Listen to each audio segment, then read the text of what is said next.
la vie est un combat. Il ne faut jamais, jamais baisser les bras. Monsieur Raphaël Oulou, bonjour. Bonjour. Vous êtes un haut cadre du FCC, famille politique chère à Joseph Kabila. Oui. D'entrée des jeux, comment se porte le FCC? Beaucoup disent que c'est déjà fini, c'est déjà enterré, on n'en parle plus. Votre impression? Le FCC se porte bien, la preuve. Vous-même, vous m'avez invité et vous dites que je suis cadre du FCC, ça veut dire que le FCC existe. Notre famille politique se porte bien et tous les cadres de notre regroupement politique, de notre famille politique sont là, à part ceux qui font la transhumance tous les jours, quoi. Et notre autorité morale, que nous appelons l'autorité de référence, Joseph Kabila, est là parce qu'on ne l'a pas encore enterré. Notre famille politique est là. Plus de réunions, plus de meetings, en tout cas plus d'apparitions publiques, pas même des réactions sur les grands sujets de la nation. Que l'union sacrée aille dans un sens comme dans l'autre. Silence radio du côté du FCC, on se demande qu'est-ce qui se passe. Nous sommes là, nous faisons nos réunions. Nous faisons nos réunions et nos réunions ne sont pas publiques. Nous, comme d'habitude, nous nous retrouvons, nous faisons nos réunions, nous réfléchissons, nous échangeons autour de certaines questions de l'heure et nous peaufinons nos petites stratégies qui ne sont pas à mettre, bien entendu, sur la place publique.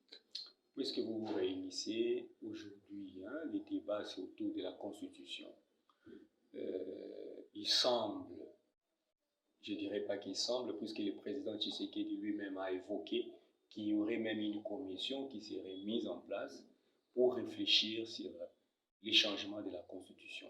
Depuis qu'il a parlé, beaucoup de supputations dans la République, ça va dans tous les sens. Beaucoup voient déjà un éventuel troisième mandat. La réaction de Raphaël Oulou. Bon, écoutez, la Constitution, on peut la réviser autant de fois que l'on veut. Mais tout ce que nous savons, c'est qu'elle doit être révisée ou modifiée même, parce qu'il faut qu'on le dise, la révision constitutionnelle n'est pas la modification constitutionnelle. On peut la réviser autant que l'on veut ou la modifier, mais il faut que cette réforme, cette modification réponde aux besoins de la population.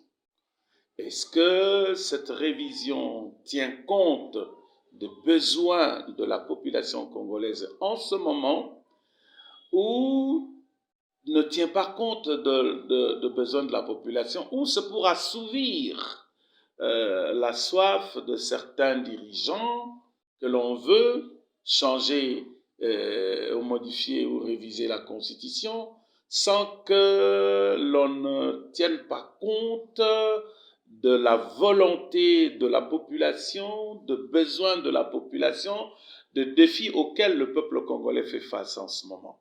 Et ce sont des petites questions quand on dirige le Congo ou quand on dirige un peuple comme celui-ci, il faut se poser la question, pourquoi réviser la Constitution? Pourquoi ces débats en ce moment, 5 mois après l'élection du président de la République, semble-t-il? Pourquoi cette révision aujourd'hui? Est-ce que c'est un besoin pressant? Est-ce que notre peuple a demandé qu'on révise la Constitution?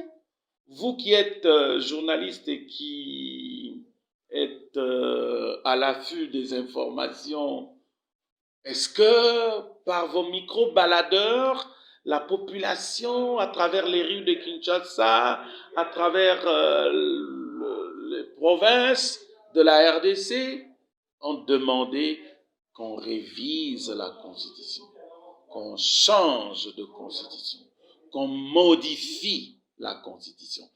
Pourquoi ces débats aujourd'hui?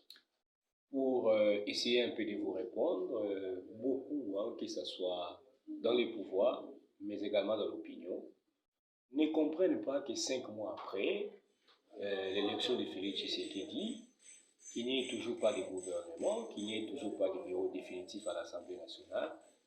Et pour eux, c'est la Constitution qui bloquerait parce qu'elle accorde beaucoup de délais aux institutions pour s'établir, alors que beaucoup disent qu'au Sénégal, leur Constitution facilite tellement les choses que, aussitôt le nouveau président élu, le gouvernement a été connu, le Premier ministre aussi, la même semaine. Nous pensons, à notre avis, que la raison est ailleurs. Évidemment, la population s'interroge, se pose des questions par comparaison à ce qui est fait au Sénégal. Le Sénégal a eu un nouveau président après la RDC. Si je dois me mettre dans cette logique-là, que nous avons eu à organiser des élections, je suppose. Et nous avons un président qui a été élu. Est-ce que le Sénégal, qui n'a pas mis beaucoup de jours après avoir élu le président a nommé un Premier ministre et aussitôt le Premier ministre a mis sur pied un gouvernement. Mais la République démocratique du Congo, 5 mois après, n'a pas de gouvernement, pendant que nous avons un Premier ministre déjà désigné.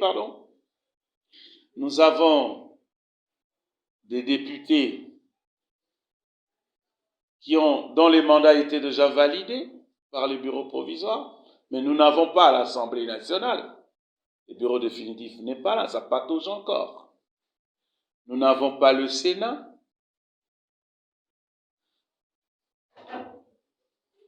Certains Congolais sont en train d'ajouter, nous n'avons pas d'eau, nous n'avons pas de courant. Voilà la République démocratique du Congo actuelle. Nous n'avons pas de paix. Parce que Bunagana a été pris depuis plus de 700 jours aujourd'hui. Et nous n'avons même pas récupéré 1 centimètre carré. Est-ce que c'est à cause de la Constitution que nous n'avons pas tout ça? Est-ce que c'est la Constitution qui interdit aux députés d'avoir un bureau définitif? Est-ce que c'est la Constitution qui interdit au Premier ministre d'avoir le gouvernement? J'ai ouï dire qu'il y a eu un formateur qui a mené des consultations. Après avoir terminé, il a fait rapport au président de la République. Le président de la République lui a demandé de poursuivre encore les consultations parce que celles-ci n'étaient pas encore terminées. Il a poursuivi et pour une deuxième fois, il est allé remettre le rapport au président de la République qui a nommé un Premier ministre, une dame. Mais la dame a poursuivi encore les consultations. Est-ce que c'est la faute de la Constitution? Je pense que non. Pour que le président de la République aille dire que c'est la Constitution qui donne des complications. Non, Monsieur le Président. Non. Il y a tout simplement 2 choses. Il n'y a pas de volonté politique. Et suite à quoi? Suite à des calculs politiciens autour des ambitions des uns et des autres pour satisfaire les uns et les autres, pour satisfaire, pour répondre aux exigences qui permettraient à ce que tel soit à cet endroit, tel à tel autre, ou tel ne doit pas être là. Voilà ce qui complique et qui prend beaucoup de temps. Vous avez vu, pour avoir un président de l'Assemblée nationale, 3 candidats de même famille, tous répondant au président de la République, tous attendant la volonté du président de la République. Dans une même famille politique, 3 personnes.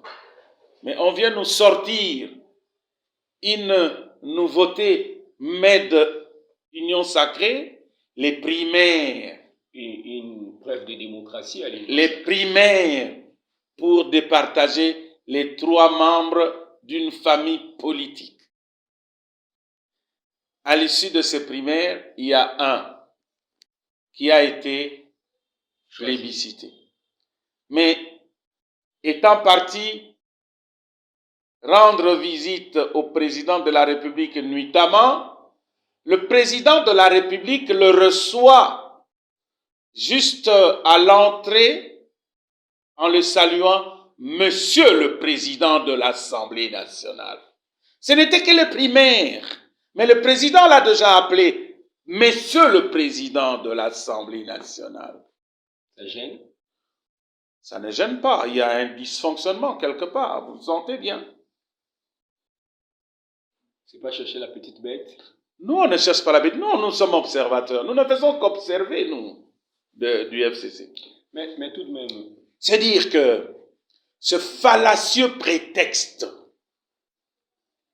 de dire c'est la Constitution qui fait que les choses soient retardées, c'est risible.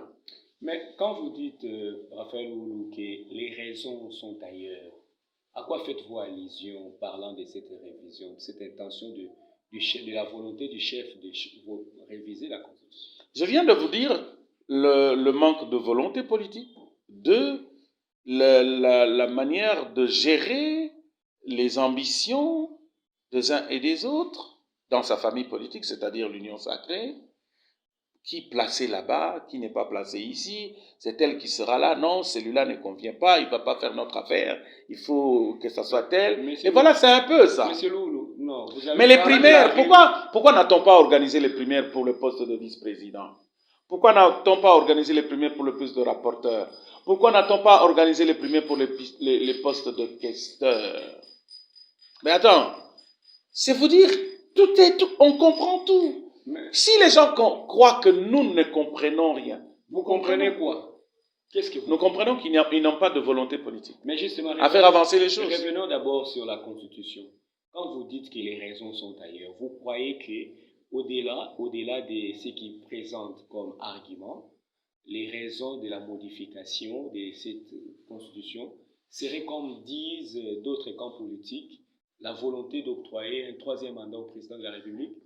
Non, écoutez, moi, je crois encore à la Constitution de la République démocratique du Congo. Mais dire cette que les Constitution raisons sont de ailleurs, 2006. Qu'est-ce que vous... Les raisons sont ailleurs, ça veut dire aussi, à part ce manque de volonté politique, à part ses ambitions. Vous savez, même le président de la République lui-même a encore des ambitions, non?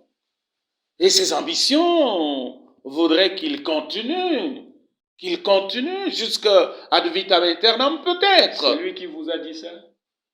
Mais attendez. Il a exprimé ça où? Non, attendez. Moi, j'ai déjà entendu Kabouya lui-même dire, qui vous dit qu'à la 10e rue, qui vous dit que l'IDPS ne sera pas au pouvoir après. Mais Kabouya n'est pas le président de la République. Non, s'il vous plaît. C'est des personnes différentes. Il parle au nom de qui? Pas forcément. Ah, non, bon, je ne sais pas si... Comme eux, chacun donne son son de cloche, possible. Mais j'ai entendu quelqu'un d'autre qui est élu de Kasaï central dire qu'il va continuer. J'ai entendu encore quelqu'un, je peux même les citer,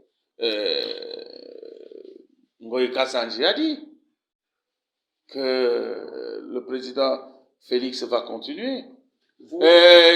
Qui c'est mon ami de PT, Parti travailliste, Steve Mbika avait dit qu'il donnait encore 30 ans à Félix Tshisekedi. Donc c'est pour vous dire que par rapport à la Constitution, ils veulent modifier quelque chose.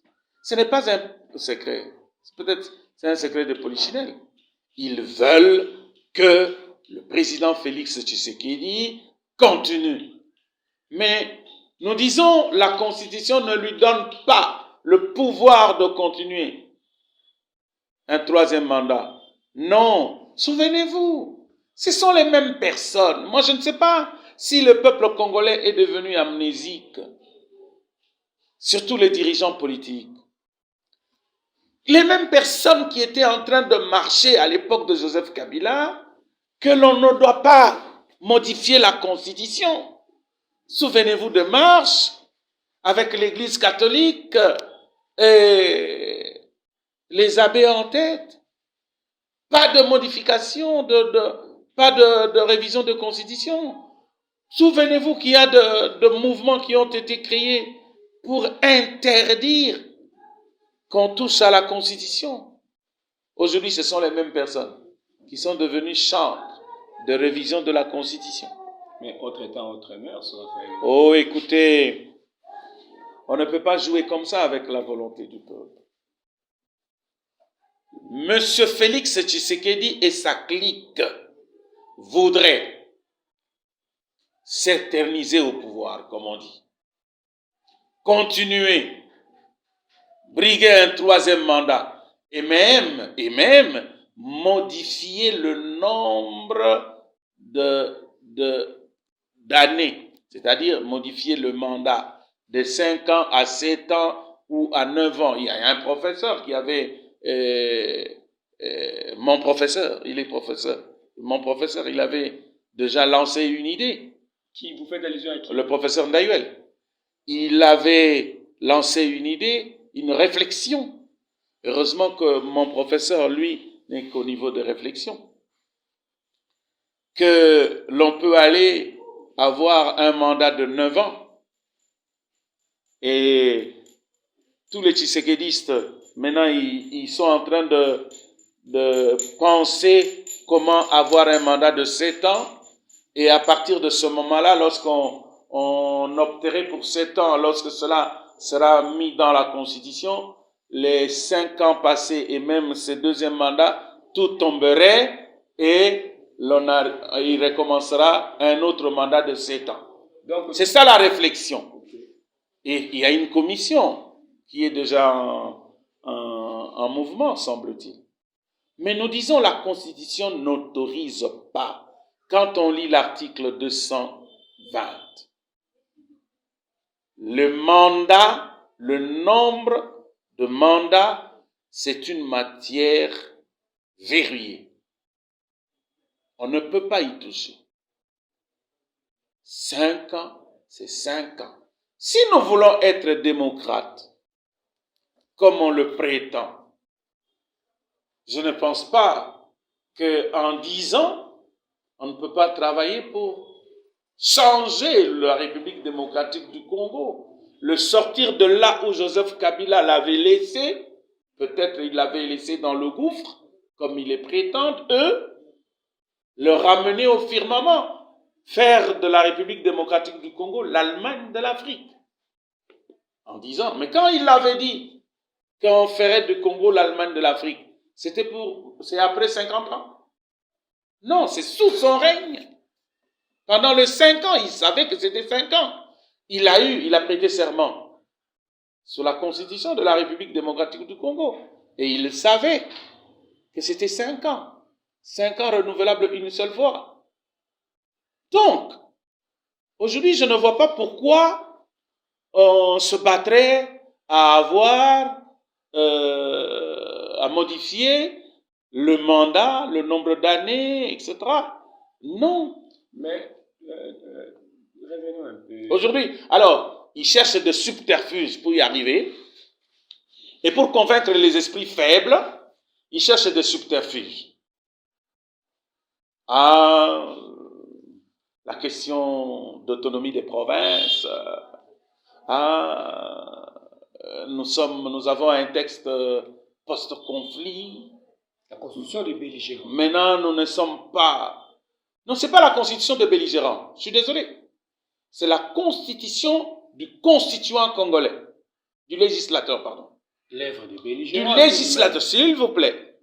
C'est de législateur. S'il vous plaît, il ne faut pas que le... Mais aujourd'hui, on va dire quoi? Ce n'est pas la première fois que vous écoutez cette expression.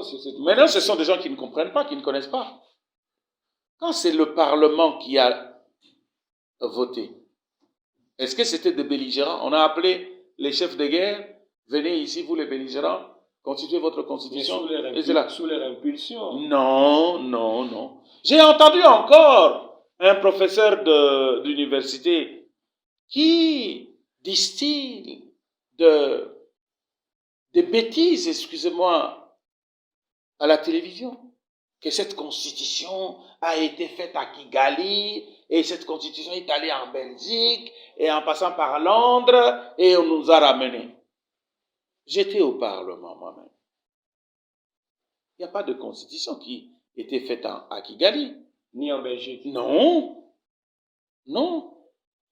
Il y a des experts qui sont venus dans la commission peut-être aider, apporter leur expertise.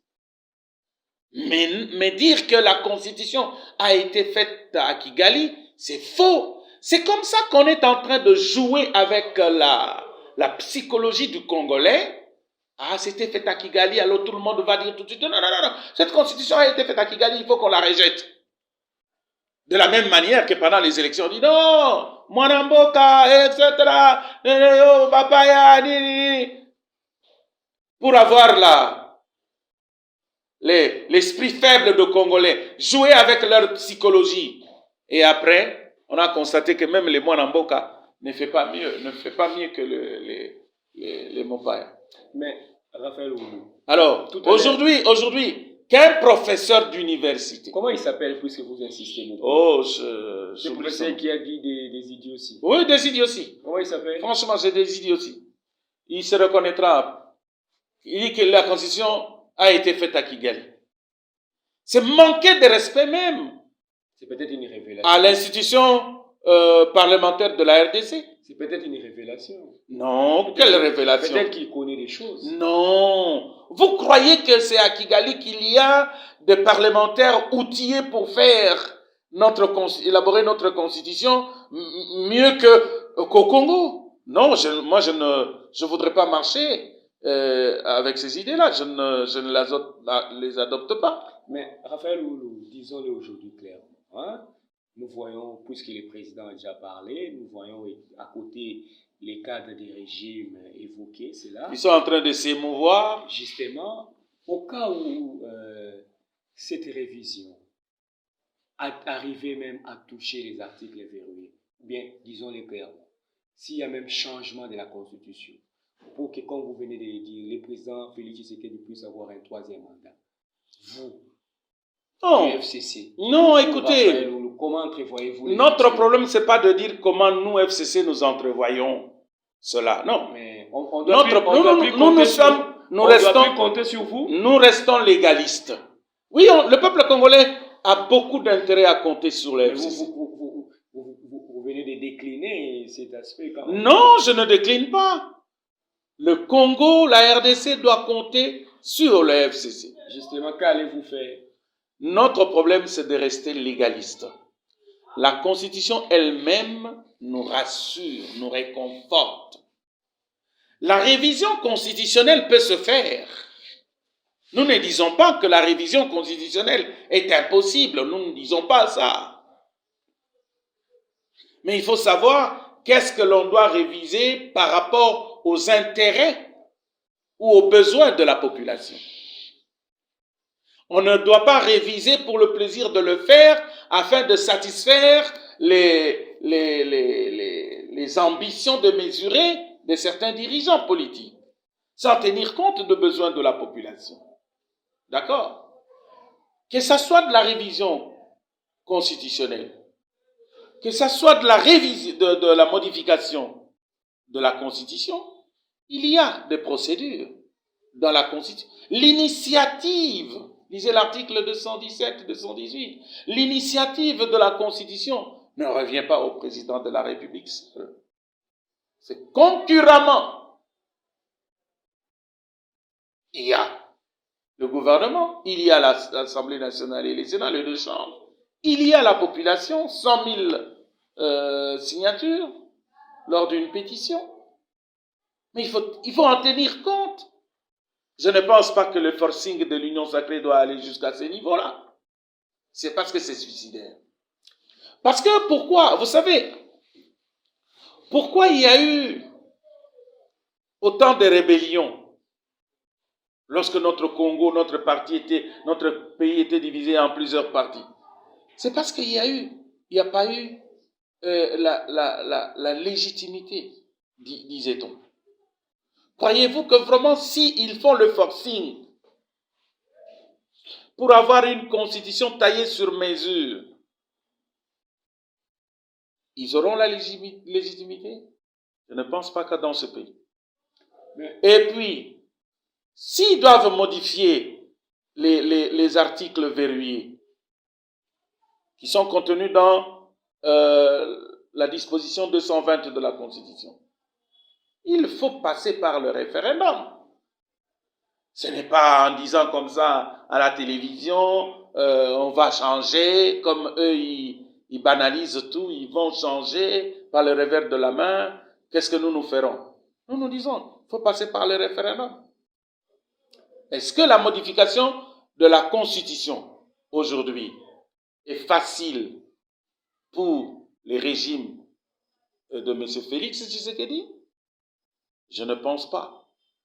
Je ne pense pas parce que ce soit pour la révision constitutionnelle, que ce soit pour la modification constitutionnelle, il y a une question d'opportunité aujourd'hui.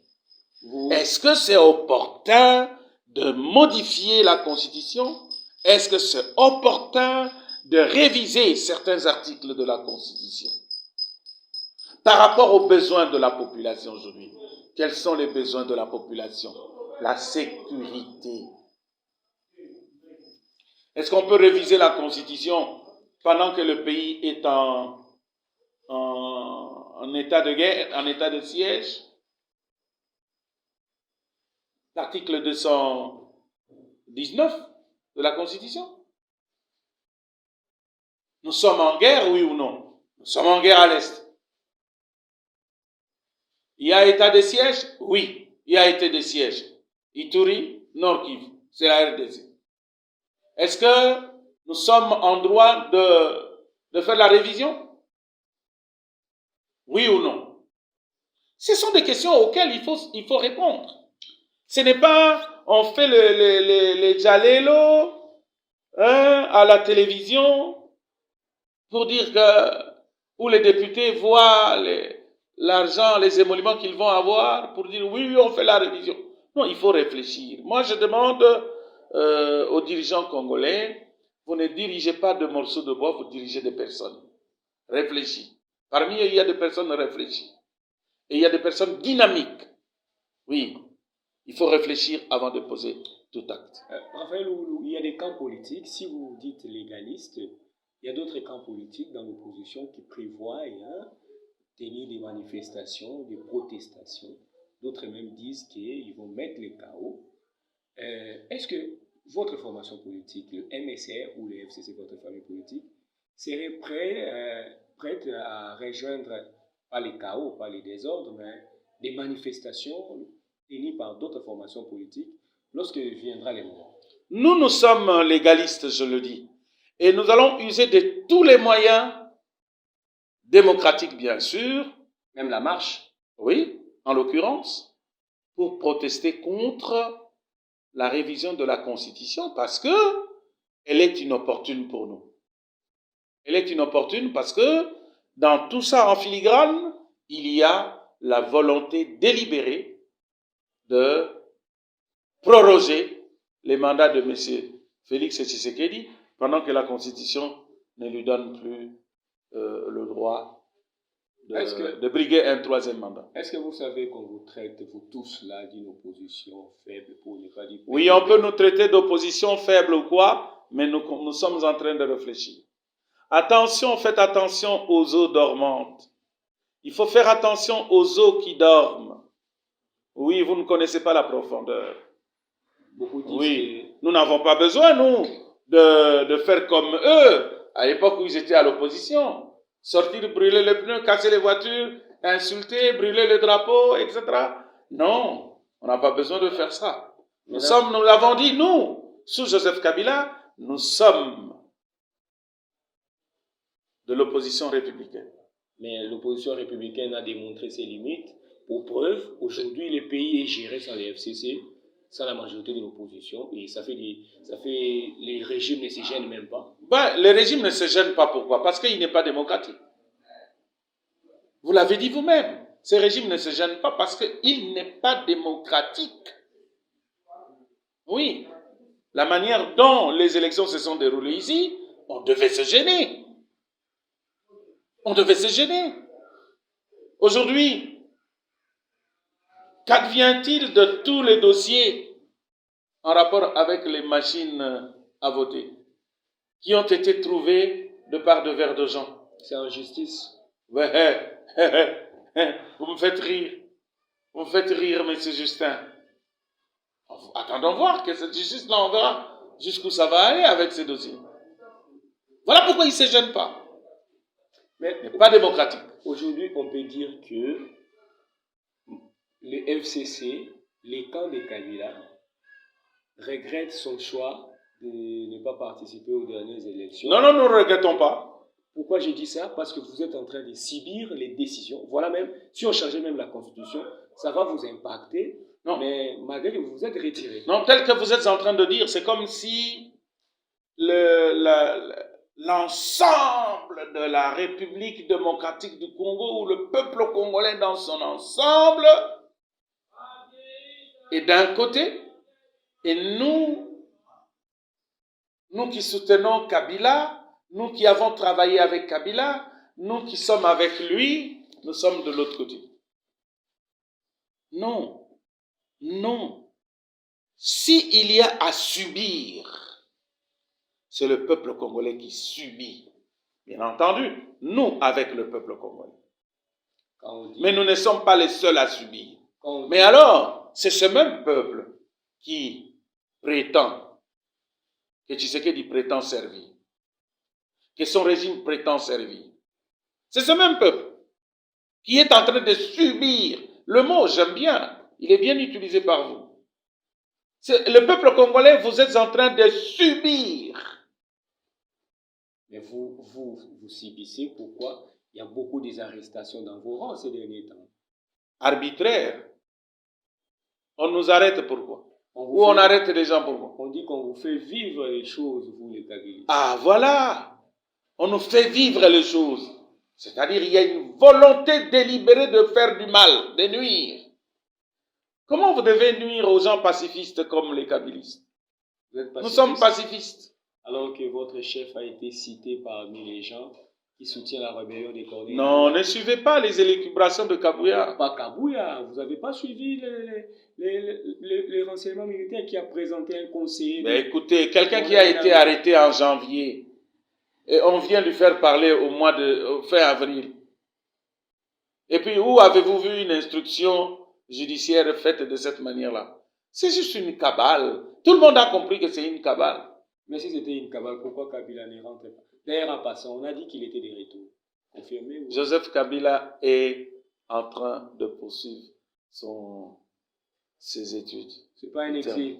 Comment? Ça se confirme qu'il a fui le pays parce qu'il rentre Kabila, je vous le répète, je suis la personne, peut-être une des personnes mieux pour vous dire. Kabila ne va pas fuir le pays. Kabila n'ira pas en exil. Kabila n'a pas peur de revenir au Congo.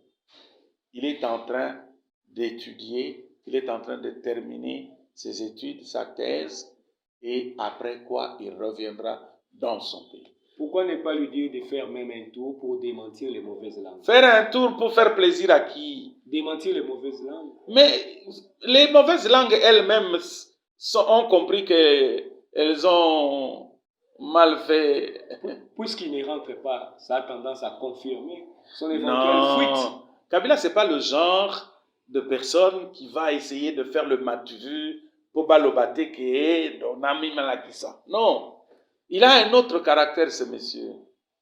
Mais je vous confirme, chers Congolais, tous les Kabilistes, que Kabila est vivant, il est là et il travaille pour l'avenir du Congo. Alors, Raphaël Loulou, les gens voudraient comprendre. Il y a eu élection à la présidence, vous n'avez pas participé.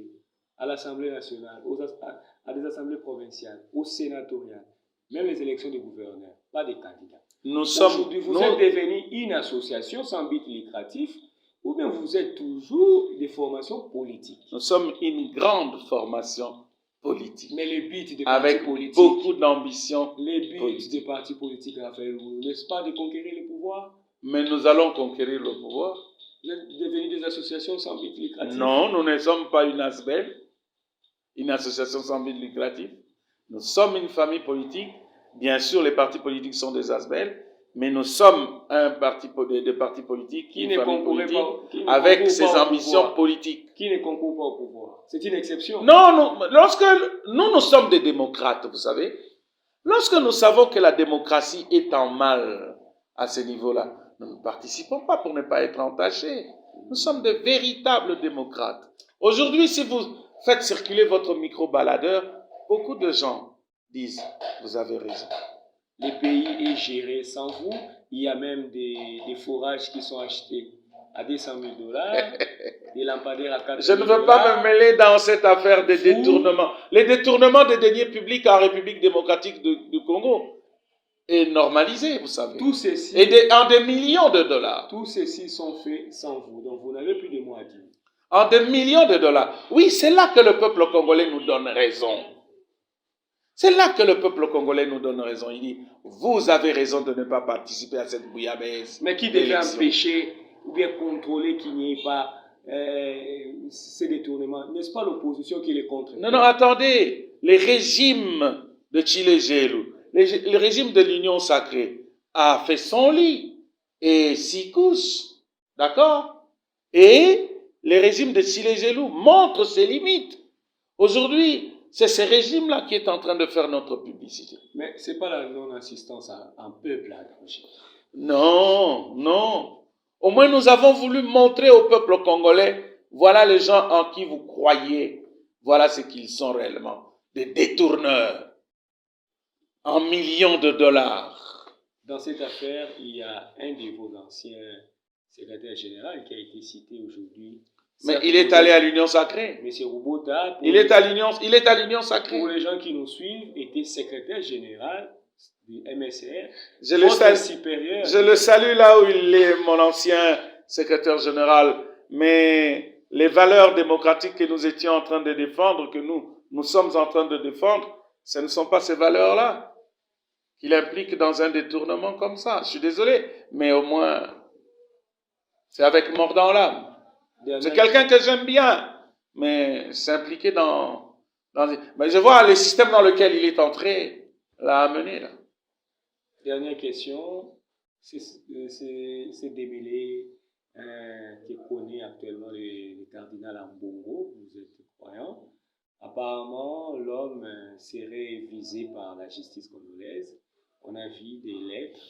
Le président de la République même a dit en déplacement que quand on est cardinal, on n'est pas exempté de dire n'importe quoi puisqu'on est cardinal. Comment vivez-vous cet épisode Non, écoutez, nous avons toujours... Écoutez, moi, lorsque j'interroge l'histoire, il y a toujours eu des moments de tension entre le pouvoir temporel et l'Église.